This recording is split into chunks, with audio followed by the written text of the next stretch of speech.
Sir बस एक ही बात कहना चाहूँगा जो मैं हरदम कहता आया हूँ कि आप अपने सपोर्टर्स के भरोसे हिंदुस्तानी गाड़ी नहीं चला पाएंगे। सर सोशल मीडिया पे इतनी अज्ञानता है कि इनको आयात निर्यात इंपोर्ट एक्सपोर्ट के बारे में कोई नॉलेज नहीं है, कुछ भी नहीं है। सर इनको इतना भी नहीं लग रहा है कि इंडिया की खुद की फैक्ट्रियाँ बंद हो रही है। अभी एटलस साइकिल बंद हुई, जिस साइकिल पे इनके पिताजी काम पे जाया करते थे वो फैक्ट्री बंद हो गई और फिर भी इनको अंदाज़ा नहीं है। इनको ये भी अंदाज़ा नहीं है सर कि वर्ल्ड ट्रेड ऑर्गेनाइजेशन क्या होता है। इनको ये भी अंदाज़ा नहीं है कि हर एक अपने कंट्रीज़ के अंदर कमिटमेंट्स होते हैं ट्रेड की। सर अमेरिका में अगर कोई भी कंट्री पे बैन लगाना पड़ता है तो उस पर सीधा सैंक्शंस ठोक दिए जाते हैं, वहाँ से आयात बंद हो जाता है। बड़ी सीधी बात है। अमेरिका में यहाँ की मीडिया या यहाँ की आवाम कुछ नहीं बोलती। उनको जब सामान ही नहीं दिखेगा तो बिकेगा ही नहीं। जो दिखता है वो बिकता है सर।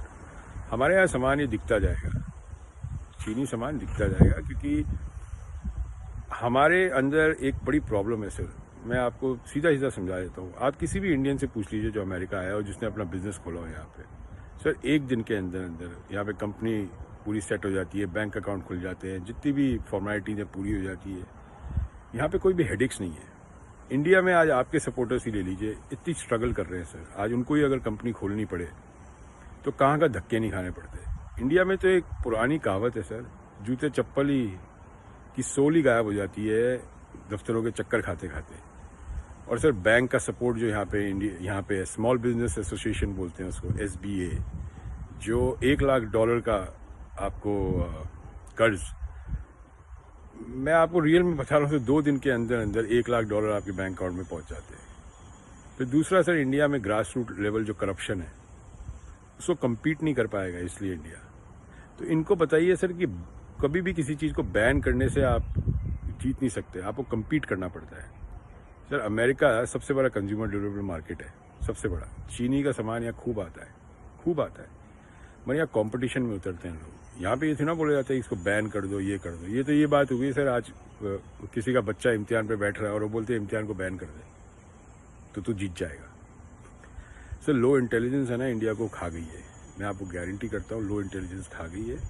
और मैंने पहले भी कहा था सर, अगर ये स्टार्टअप इंडिया और ये डिजिटल इंडिया अगर पूरे स्विंग में होता तो कितने एंटरप्रेन्योर्स आज की तारीख में बन चुके होते। बैंक से सपोर्ट नहीं है सर इंडिया में, स्मॉल बिजनेसेस को बिल्कुल भी सपोर्ट नहीं है। आज की तारीख में परचून वाला है, समझिए, उसको कोई छोटी सी फैक्ट्री खोलनी है आटे की चक्की, उसको चाहिए 1 करोड़ रुपया, नहीं मिलेगा सर उसको। उसके कोलैटरल, उसका घर गिरवी रख लेंगे, उसकी ज़मीन गिरवी रख लेंगे, फिर भी उसको धक्के खिलाने पड़ेंगे। ये सब यहाँ नहीं होता है अमेरिका में। यहाँ पे सिर्फ देखा जाता है बिजनेस प्लान क्या है। अगर बिजनेस प्लान आपको सही लग रहा है, दिल की भी तो मनी, दैट्स इट। क्योंकि यहाँ अमेरिका स्मॉल जो जितने बिजनेस है उस पर टिका हुआ है सर। ये कोई फेसबुक, वॉलमार्ट और इतनी बड़ी बड़ी कंपनियां उस पर नहीं टिका हुआ है। It's all about small businesses. यहाँ तक कि प्रेसिडेंशियल इलेक्शन में जो डिबेट होती है उसमें ये भी एक इसके अंदर इम्पोर्टेंट टॉपिक होता है कि स्मॉल बिजनेसेस को कितना सपोर्ट करेगा जो भी नया राष्ट्रपति आ रहा है। इंडिया में तो स्मॉल बिजनेसेस की ऐसी की तैसी हुई पड़ी है, ऐसी की तैसी है सर। मैं अपनी बात बताता हूँ सर, मैं सालाना आज की तारीख में भी इंडिया से इंपोर्ट करता हूँ 8 करोड़ से 12 करोड़ का। अब पिछले 6 महीने से कोई इंपोर्ट नहीं कर पा रहे हैं क्योंकि इंडिया में जितनी फैक्ट्रियाँ बंद हो गई है। आप सूरत चले जाइए, आप बड़ौदा चले जाइए, अहमदाबाद चले जाइए, बॉम्बे के आसपास जितनी फैक्ट्रियाँ बंद पड़ी हुई हैं, काम ही नहीं है सर। मार्च के बाद जितनी भी फैक्ट्री ओनर्स हैं बहुत ज़्यादा तकलीफ में आ गए थे, बहुत ज़्यादा तकलीफ में। फिर ऊपर से सर GST का फॉर्मूला जो आया था, डिमोनेटाइजेशन का फॉर्मूला आया था, उसने तो कमर तोड़ दी थी पूरी। तो इनको समझाइए सर कि बहस ना करें, लोगों से सीखें। एक तरह से स्पोर्ट्स का जैसे ओलंपिक्स होता है ना, वैसे ही इसका भी ओलंपिक्स होता है, बिजनेस का ओलंपिक्स। और वो बिजनेस के ओलंपिक्स होता है यूनाइटेड स्टेट्स में। यहाँ पे जो दुनिया के दिग्गज बिजनेसेस है ना, वो यहाँ पे आते हैं। तो हम ज़्यादा जानते हैं, ये सुनते नहीं है सर, ये बहस पे उतर आते हैं। अब सर बताइए, एक झालड़ को बैन करके आप, मतलब मेरे को समझ के बाहर है, मेरे को समझ के बाहर है। उससे बनाना पड़ेगा बेटर सामान।